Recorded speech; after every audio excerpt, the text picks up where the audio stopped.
الحمد لله رب العالمين، والصلاة والسلام على نبينا محمد صلى الله عليه وعلى آله وسلم. وأشهد أن لا إله إلا الله وحده لا شريك له، وأشهد أن محمدا عبده ورسوله. أما بعد، فقد ذكر أهل العلم نواقض للإسلام أي مفسدات، من فعلها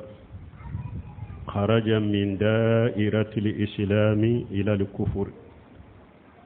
نسأل الله السلامة والعافية. واذكر لعلم بها ولحجر منها.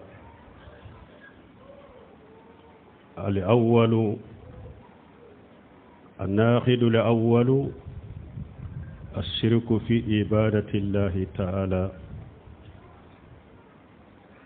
فهو أعظم ذنب وشي الله به. قال تعالى: إن الله لا يغفر أن يشرك به ويغفر ما دون ذلك لمن يشاء. وقال تعالى: إنه من يشرك بالله فقد حرم الله عليه الجنة ومأواه النار وما للظالمين من أنصار. وقال لقمان لابنه: يا بني لا تشرك بالله إن الشرك لظلم عظيم. ومنه أجبه لخير الله، كمن يجبه للجن أو للقبر. أنبياء الله تنو دام فين بالله مبغى على أنبياء سالي تشيدنكا ala kan nabi nyuma cide kisi ani nema baka ambe sereya ma site min ne bato ciala makka kan ala kelem pewute je nyogonte ala la ambe sereya muhammad wala ka jondo ala ka cide no temina ka boye doni ke bagaw uye guruja fewndo fo ko munu adola kele nuya ke ika silamiya gurujala ika silamiya cinyala. nawaqidul islam kore munye ay mufsidat silamiya cinya few ni mugo yo dola kelenke ibora silamiyu kono ibora silamiya kono ibora silamawla idonna kafiru dela ambala delala kan kisala kallafiya ambu fo pour mogo ku do ani mogo ku yere kolosuma silamiya gurja fe akacha me mogo kacha ka minke ani munu nye danger munu ka jugu kosobe don ke baga wiye tande tamakulu fo ulu de keli kacha mogo bolo ulu de kajugu wotan folo jumaye ka fem bato kafara alaka uba fo mimma ko mushrikiya fulan kafoya junubu ni ala sosona naye mushrikiya de ka jugu ni junubu be junubu ni ala be sosona ye de mushrikiya de ka jugu na be ala ko ale ala ko yo mali qiyama do ni mugo ni mushrikiya shera ale alama ko atayya fima ko me junubu mi ni obe mushrikiya koro ni mushrikiya te ko abo ya fa mugo ma mi nyaajia ala ko qur'ana kono akoni mugo ye fengore bato ka fara alaka yo mali qiyama do shige yoro e jahannaba ta suma de ko ari jannat do ni kera ema haramuye ki shige yoro ye jahannaba ta suma de luqmana akwa demma konde kana fenwore bato kafara ala kade kana mushrikiya ke ikado mushrikiya ye tonyali bele bade tonyali bele bade mushrikiya awa be mushrikiya kono ka kantigeli ke fenwore minte alay komi munum be kantigeli ke jinawye ani munum be kantigeli ke kaburuye silamiya guruja fen folo fulen nindeye fulan kafoya mushrikiya kele asani fulanna man jala bainahu wa bain allahi wasaitan yad'uhum wa yashaluhum safa'atan wa yatawakkalu alayhim kafara ijma fulanna ni mogo minye fendo bila ini alache ka chamanche fendo bila ini alache ebo chamanche fende wole ebe o deli ko ala aka ala deli eye ibi ka ko shinsaka iye kafiri de doni ke ba be benembaka komi munumbe shehu ni mabaw ni waliju nube sujuru kuye ube dafalen kuye ube kantigele kuye ko pour yomal khama dona ala deli uluye kafiriyado abe mugo kaslamiya buruja adella munye qala ta'ala ala lillahi dinul qalis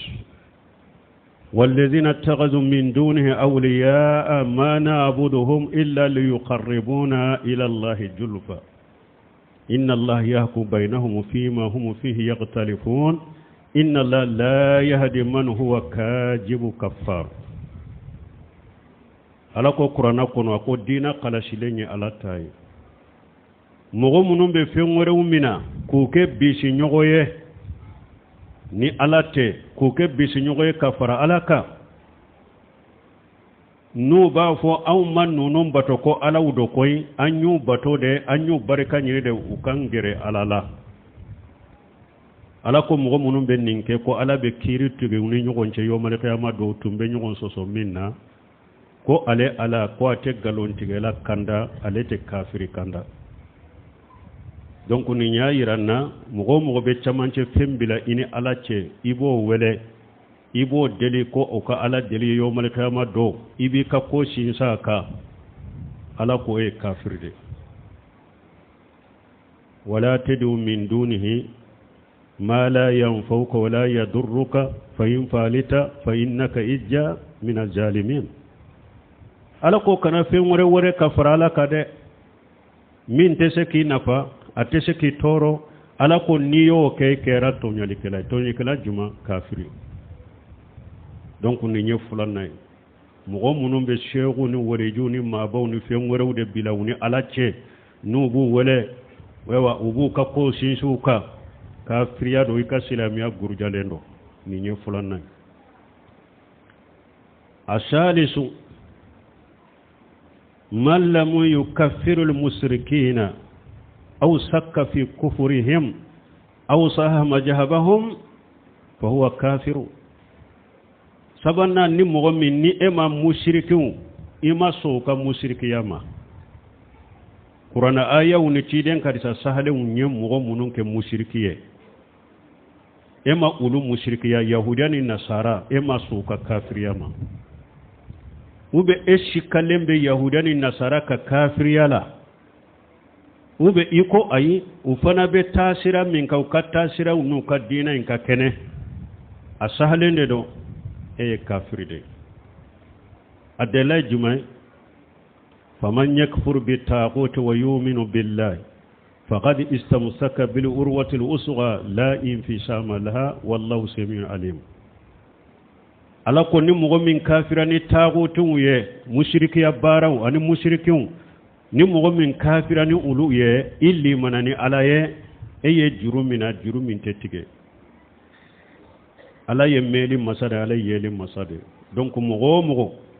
qur'ana ayaw ne hadisaw ye mogo munun ke kafiri ye ku ke mushriku ye ni e maso ka kafiriya ma ube shikalen bu ka kafiriya la ube uko ulu fana ka tabolo in ka kene eye kafiri de sisa parce que silame e munye هو الاستسلام لله بالتوحيد والانقياد له بالطاعة والبراءة من الشرك وأهله سلامي نيندي كي يردي ألماني التوحيدية كي يرد كلوني على بطو كيلية كي باريا كبو مشركي يما أن مشركو ni mɔgɔ mɔgɔ ko ale ye silamɛ ye mais e ma bariya ka bɔ musirika ma i ma bariya ka bɔ musirikiw ma silamɛ t'i ye i ye kafiri ye nin de ye sabanan ye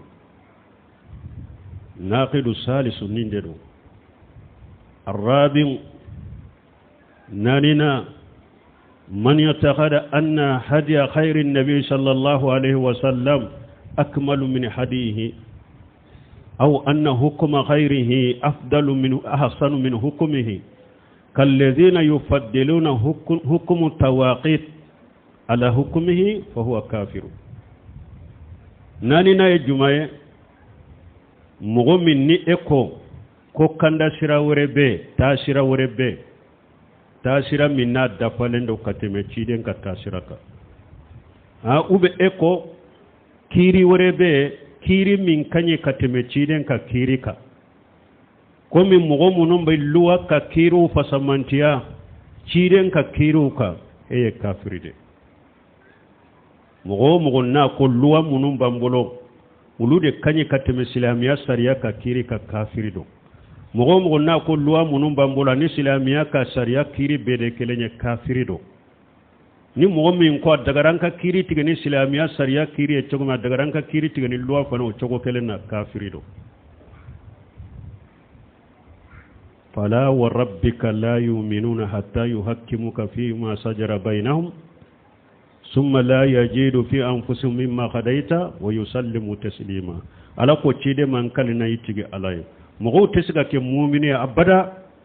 fonnu ye nyogon soso minna o kana kiri tigɛ edefe o kofe ka kiri tigelen kofe degun kana soro unnun kono uku yere koro kata ala tama kata ika kiri ma yere koron dabila wa qala ta'ala afa hukmu li jahiliyyati yabghuna wa man ahsanu min allahi hukma li qaumin yuqinun ala ko jahili kiru aw be wulude nyini ku ke kiru ye ka kiri tigenu ye jonka kiri kawsala tay mogo ye mogo munu nye dankan ya mogo ye وقال تعالى ومن لم يحكم بما أنزل الله فأولئك هم الكافرون ألاكم مغو ألا يكير من جيجي ألا يسريا منون جيجي ني مغو ما كيري تيغنو أولو يأي كافر دي كومي أبي دو بولو چوكومي سنالي كلاكا بولو تيغلي ni minye jene yake ka bugo be ka fara keru uni anka wakati nyanama yate nyogonta nimbe mugo dusukun kono e kafiri de har ni be sali be suika silamiya burjalendo ninde nani nay duruna alqamis man abghada shay'a mimma jaa bihi rasulullah sallallahu alaihi wasallam walau amila bihi fa huwa kafiru duruna ni mogo ye fenko ciden ye dina ni sariya munun nana ni mogo ye uluko iddusukun kono hari nu ye bara ke nu ye de eye kafiri de eye ka bombosi bilade me bombosi mandi ye kafiri eye ka muso do hijabu la de me hijabu mandi ye kafiri de salli wole mandi eye itiro kono ni salli wole adura bi e tori dusun kono ye kafiri ika silamiya gurjalengo wa dalilu abdullahi jumay ذلك بأنهم كرهوا ما أنزل الله فهبط أعمالهم ala ku ye fende ko ne ala ye min jigi wuyo ode ko ne ala yu ka baraw ciya ni silamiya sariya fengo fembe ni mugo yo ko idusukun kono iya ko idusukun kono hari na ya sori ba ke ka kede iye kafiriye ika silamiya gurjaleno ni de duru nay asadis worona man istahza bi shay min dinillahi أو ثوابه أو إقامه فهو كافر أورنا نمو من يتلون كني فني على كدينا ني أي يتلون كناية ube alaka dina ka barajina sarado ye tilonke keni ode ube janga kata do foriye ye tilonke keni ode ye kafiri mogo min be tilonke keni bombosi tigiye ko pasika ya ka bombosi bila dina kama ye kafiri mogo min be tilonke keni miso hijabu lenye aye hijabu ni aka sutura ke ala kama ibake ka tilonke kena ye kafiri har ni be salli be swala makoti ka batola والدليل قوله تعالى قل أب الله وآياته ورسوله كنتم تستهزئون لا تعتذروا قد كفرتم بعد إيمانكم والدليل جمع كويني تلونك كنا لك الدين يدري كافية على كتير مافوية على كآيون على كتيرون أو بتلونك كني أولوده أكنا أجر شيفو أو كافريرا de doro akan liman ya kofi ninde worona kana tilunke keni alaka dina yede hari ni be salibe suibe bange baga batoni nyuma ya lala makota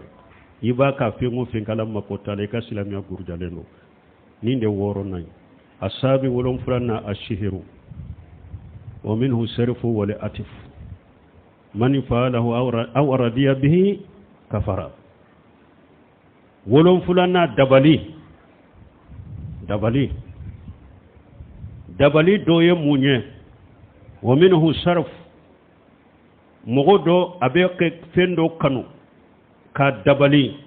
fo aka mabo fe ma fulana ka yele maka bola o fe masina kanu ka bo duskun kono dabali sugu do de kafiriya de do wala atifu ye munye mogo min kanu tala ka dabali pour akwa o fe masina kanu komi mori mununi barakela munu be barake mogo ye ko ni ne ye fendo dila kana yima dro ko kila umbe be firi ika ko kila umbe na yima ode atif o dabali sugu mogo boke kafiri do ewa ni jenana ye fana ye kafiri hari ni ema dabali nke me jenenen be ni dabali ye kafiri والدليل وما يعلمان من أحد حتى يقولا إنما نحن فتنة فلا تكفر والدليل مونye سورة البقرة كنو آية جندو بي وآية بيت دبالي كلا كافرياني سيولون فلاي آية ينكونو موغتي توتا ألاكو آية ينكونو ألا يمالكيا فلا منونجين furu ka mogo la jarabe ka mogo la fitina ko laje malikiya fulai utu lakala dabali la abada fo ufula ba fiyede ala ya awunci ka hada madu la jarabe de kana kafiriya de ka dabali kala donc ni nya iran na dabali kala li kafiriya de ka barake ni dabali kafiriya do ka jeni dabali kafiriya do silama ba kite silama ka silamiya gurjaleno ninde wolon fulannay ashaminu mujaharatul musrikina wa muawwanatuhum ala al muslimin shegina ye jumay mogo min be mushrikun ibu deme ubu sembentia ku deme silamauka mogo min be mishriku de ki bisi nyogoy ibu kanu ibu deme silamauka ubu supporter silamauka ibu tanu silamauka ka kafir jamana utanu kafir ewa silama jamanauka ka kafir masaka utanu silama jamanauka masaka uka ku kanu uka ye kafir de ya ayyuhallazina amanu la tattakhidul yahuda wan nasara awliya ba'duhum awliya wa ba'd wa man yatawallahum minkum fa innahu minhum inna allaha la yahdi al-qawma adh-dhalimin alako qur'ana kono ako mu'minu yahudani nasara akanu mina kukaka bisi nyogoye yahudani nasara yere de ulu de nyogom bisi nyogoye ni silama ni eye yahudani nasara mina kuki bisi nyogode ku kanu dusukun kono ku tanu silamauka ku deme silamauka ewa alako eyu ye kabade eye yahudani nasara ye kafiriye ala te tonyali kela kanda donc mbalimaw ni ye silamaw fana cela la jenni koyna silama min be bi silama jamanaw nabu kanu kafiri jamanaw kan aka dogo silamaw cela de silama caman be abe kafiri jamanaw de tanu ku supporter ku ka masakew supporter kafiri jamanaw ka masakew ka kafiriya de do ika silamiya gurjali de do ala kan kisala kantanga barakallahu li wa lakum fil qur'anil hakim wa nafani wa iyyakum bima fihi min al-dhikril hakim aqulu qawli hadha واستغفر الله لي ولكم ولسائر المسلمين من كل جنب واستغفروه إنه هو الغفور الرحيم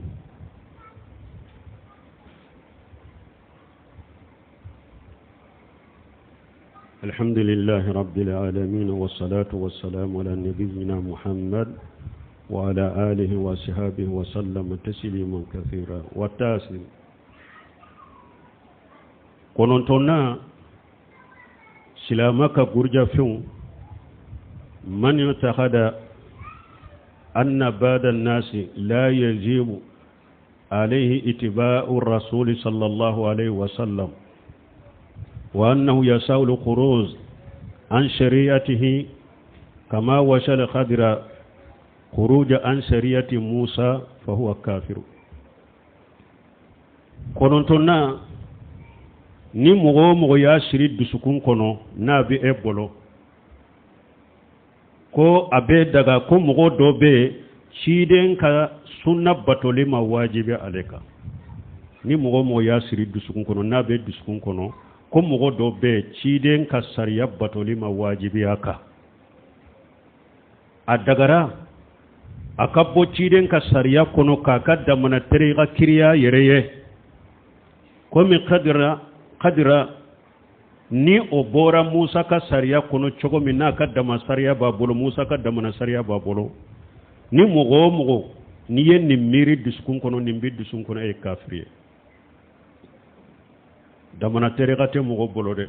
o fana kacca jamana kono ko beni ka tabolo beni ka terega hari aka sufi kuntigu na ka terega kuntigu do ba fo ko ulu ka sira minana ala de fe direct ko ulu dilolente cidenna ko jibrilani ulu ka sira bora ala de fe doro kana fo ulu ye ulu dilolente cidenna nimbe mogo bolo mogo dara ninna eye kafiri de ibe sallini sunsu la lamma kota sila ye kafiri munna ye alaka aya galontiga ya aya juma wa anna haja sirati mustaqima fattabi'uhu ولا تتبعوا السبل فتفرق بكم عن سبيله ذلكم وصاكم به لعلكم تتقون سورة الأنعام كنو شيدن السر مننا ألكو أن هذا صراط مستقيما فاتبعوه أكو شيدن مننا كودي على كسرة للني كو بكتوكو ولا تتبعوا السبل فتفرق بكم عن سبيله akana tugu siramisenu kode nubaw farakabo alaka sirama zalikum wasakum bihi lallakum tattaqun hinde ye fenye ni alabe washake ni aw ye washake awye na ye lallakum tattaquna dola nasira laje wala ninde kononto nay na be mugo bolo ko mugo do be se ka soroye o bese ka ala soro kari janna soro ni ciden ka sariya inde ni ciden ka sirate ube mogo do be ciden tugu nyogonya ma wajibi aleka ulu bese ka ala botonu yerete ube damana sira bese ka yeye mogo belote hari na ma ke ciden ka tasire komi damana sira yera bolo damana sira o yera qidra bolo chogomi kabo Musa ka sariya la e kafride e qisa min kafana sahalente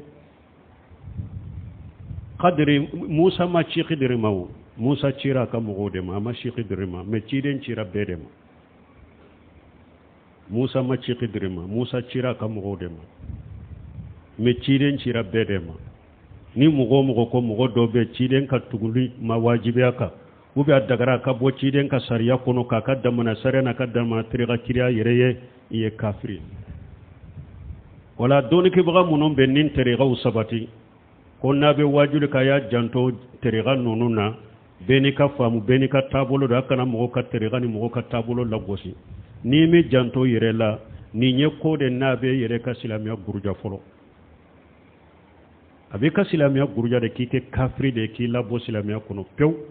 damana sirate mo si bolo ka ciden tato damana terekate mo bolo ka ciden tato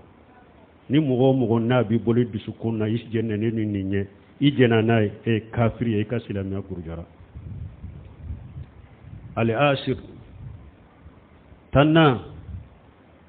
man arada an dinillah la yata'allamuhu wa la ya'malu bihi kafara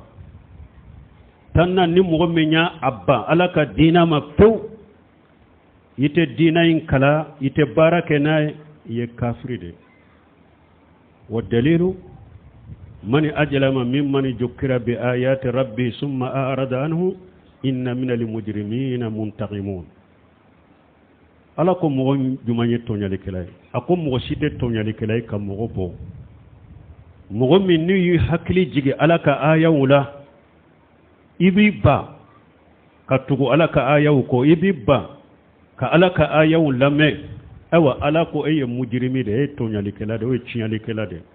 ne ala fana chinyale kelay mbeta juro sarayla mbi janga kata de mo min banala ka dina ma pew atakala te barake nay ye kafriye har ni e islama yede yi bani fasuru islama ko islama den chama be to ko islama uchela abba islama afa islama alayre islama to ko bala ne amma ko site islama dina bolo ata kala te barake nay kafiri do islamiya gurja fendo o mbalmo uye tammin tomo tammin nu ye danger u keli kacha mo min bolo nu be mo ka islamiya gurja ni fentam de do tumam Sheikh Muhammad ibn Wahhab ayen nunu fa kay risala kono awa kon nin tammin fulani nye mo mi nin ta dola kele iya ke ni tilonke de yawa ube iya ke ni sobe de yawa ube kira israna mo do de iya ke ako ye kafiri de nin chogo bela akera sa eye udola kelenke ni tilonke de akera sa ye dola kelen ni sobe de akera sa ye dola kelenke israna mo de e kafiri de illa li mukrih faqat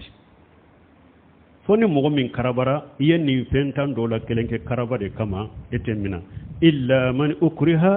wa khalibuhu mutma'innu bil iman ala ko fo mo min karabara iddu sukuma fantene ni liman yaay e marafatigi ye marafade da joyila ibado mo min do fana be se ka marafa incila mo fagalado ni fen tan do la kala ko ni ma fo ibo ni ma ke sambi faga e bado be se ki faga fana ni ma fo ni ya fo de pura kani faga bashiti ka wala nin kera karabali de me e makaraba e ye mo do de yedri sirananye ale makaraba bamuru mata ikama ama bamuru ta ikama ama marafata ikama ama foi fuye ya tigi ya doro sirana ye nin kota indola kelenke ye kafriye iyu ke sobe kre kama ye kafriye iyu foni tilonke da ye kafriye ambe ala delala kan kisala kan tanga ربنا آتنا في الدنيا حسنة وفي الآخرة حسنة وقنا عذاب النار ربنا لا تزغ قلوبنا بعد إذ هديتنا وهب لنا من لدنك رحمة إنك أنت الوهاب اللهم اجعل الإسلام والمسلمين وجل الشرك والمشركين ودمر أعداءك أعداء الدين برحمتك يا أرحم الراحمين وآخر دعوانا الحمد لله رب العالمين.